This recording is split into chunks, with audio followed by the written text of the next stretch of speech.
चलिए class 9 math exercise 4.3 का question number 4 करते हैं।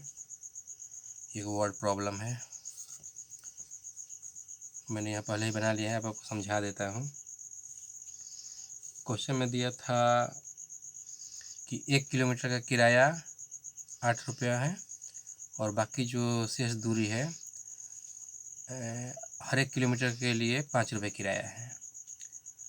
अब कुल किराए को मैंने y मान लिया है और दूरी को x मान लिया है। तो कुल किराया जो होगा पहले किलोमीटर का किराया तथा शेष जो दूरी बच गई x-1 उतनी दूरी का किराया। तो 1 किलोमीटर का किराया प्रश्न में दिया हुआ है 8 और पूरी दूरी कुल दूरी x थी, तो इसको चलिए कुल दूरी x लिख देते हैं। इसको चलिए मान लेते हैं। शुरू में माना कुल दूरी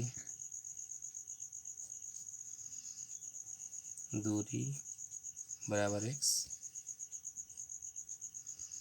कुल किराया बराबर y रुपया।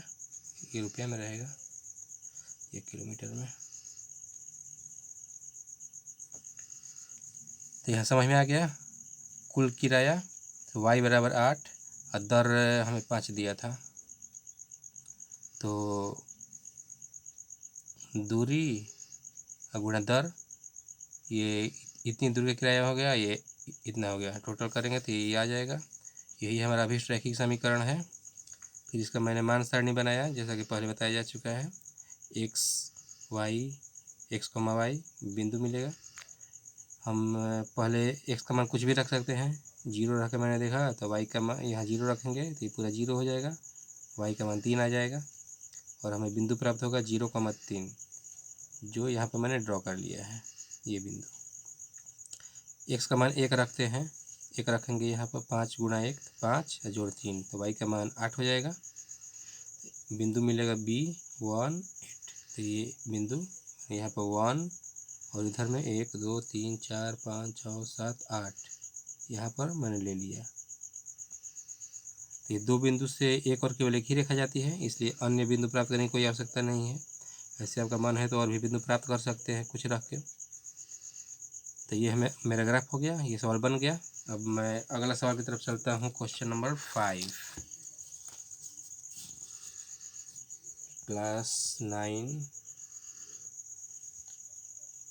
Exercise 4.3 question number 5।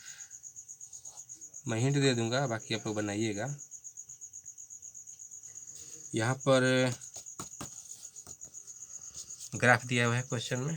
क्वेश्चन ये 5 है, 4 ऑप्शन दिए गए हैं इस ग्राफ के लिए और इस ग्राफ के लिए 4 ऑप्शन है। यहाँ ग्राफ में एक रेखा दिखाई पड़ रही होगी जिस पर 3 बिंदु हैं, तीनों बिंदु के निर्देशांक दिए हुए हैं। तो हमें देखना है कि वास्तव में इन चारों में से कौन सा समीकरण इस रेखा को रिप्रेजेंट करता है। तो ये तीनों बिंदु जो दिए गए हैं, अगर इसके मान को संतुष्ट करते हैं जिस मान को, वही हमारा अभिष्ट समीकरण होगा। तो हम रख कर देखेंगे बार बार सभी में। चलिए 1 में बिंदु हमें दिए गए हैं। एक बिंदु है मेरा, चलिए ए, इसका है -1 1, इसको मूल बिंदु है ओ 0 0। एक तीसरा बिंदु है, जो बी कहते हैं 1, -1। अब 4 ऑप्शन में हम लोग चेक कर लेते हैं। पहला ऑप्शन, इसमें ए का मान रखते हैं तो y बराबर x दिया हुआ है। चलिए अब हम लोग देखते हैं